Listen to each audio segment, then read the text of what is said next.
Assalamualaikum warahmatullahi wabarakatuh. Hari ini saya akan menjelaskan materi mengenai pengantar arah pendidikan dan pengertian pendidikan komparatif yang disusun oleh kelompok 1. Nah, kemudian isi dari presentasi dari PPT ini, yang pertama ada anggota kelompok, yang kedua ada latar belakang, yang ketiga ada pengantar ke arah pendidikan, yang keempat pengertian, kemudian tujuan, dan yang terakhir adalah kesimpulan.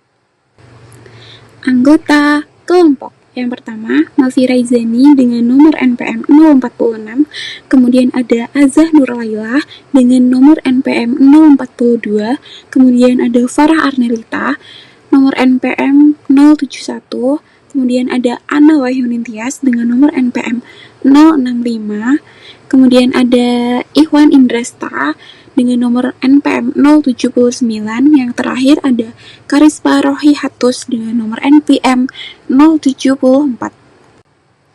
Masuk ke pembahasan. Yang pertama akan membahas mengenai latar belakang, pembahasan, dan kesimpulan. Latar belakang. Pendidikan merupakan salah satu faktor utama dalam pembangunan sumber daya manusia dan kemajuan suatu bangsa.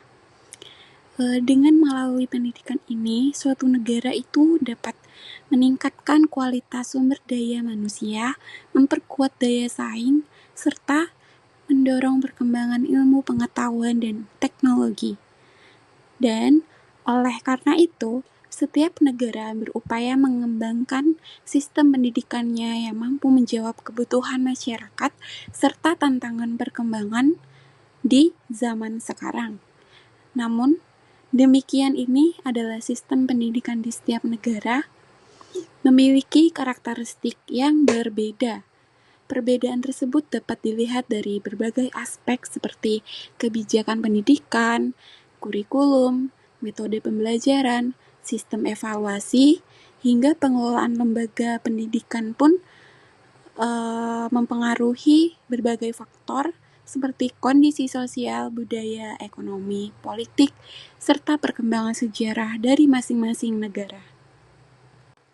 Pengantar pendidikan ke arah komparatif. Pengantar ke arah pendidikan komparatif pada dasarnya itu bertujuan untuk memberikan pemahaman awal mengenai pentingnya melakukan studi perbandingan dalam bidang pendidikan. Melalui pendekatan komparatif, para peneliti tersebut dapat mengidentifikasi berbagai faktor yang berdampak pada keberhasilan suatu sistem pendidikan seperti kebijakan pemerintah, kondisi sosial masyarakat, perkembangan ekonomi, serta nilai-nilai budaya yang berlaku. Selain itu,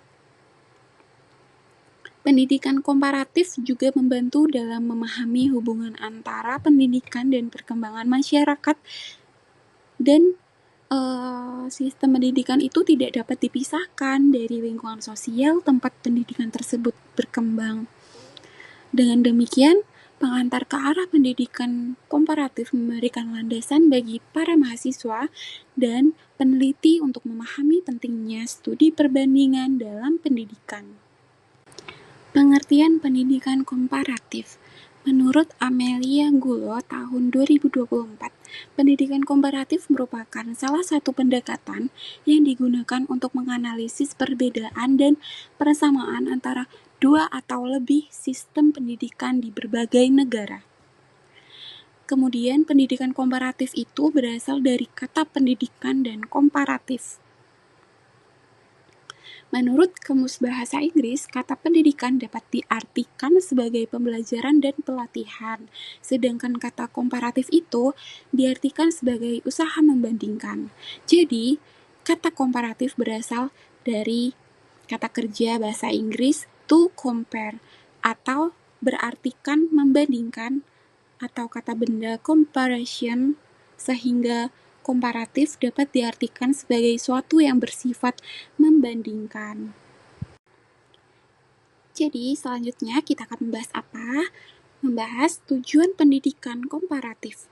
Tujuan pendidikan komparatif adalah sebagai perbandingan untuk mengetahui perbedaan-perbedaan yang terjadi di dunia. Menurut Syakarni Maulana pada tahun 2023. Misalnya, seperti jika di suatu negara keagamaan menjadi faktor utama pendorong pendidikan, sementara di negara lain tidak, maka dari itu, pendidikan komparatif berusaha memberikan kontribusi dan rekomendasi dalam membangun sistem pendidikan yang lebih baik.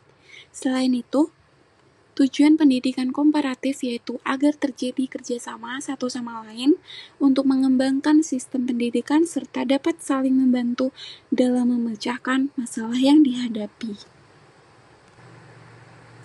Oke, masih pada stay tune kan? Jadi, selanjutnya kita akan membahas kontribusi pendidikan komparatif. Apa aja sih kontribusi itu? Nah, jadi kontribusi pendidikan komparatif ada 3, melalui 3 pendekatan juga nih. Yang pertama, repertorial deskriptif. Pendekatan ini mengungkapkan data-data yang bersifat informatif tentang sistem pendidikan. Yang kedua, ada historik fungsional. Pendekatan ini menganalisis faktor-faktor sosial, politik, dan ekonomi yang membentuk sistem pendidikan di suatu negara.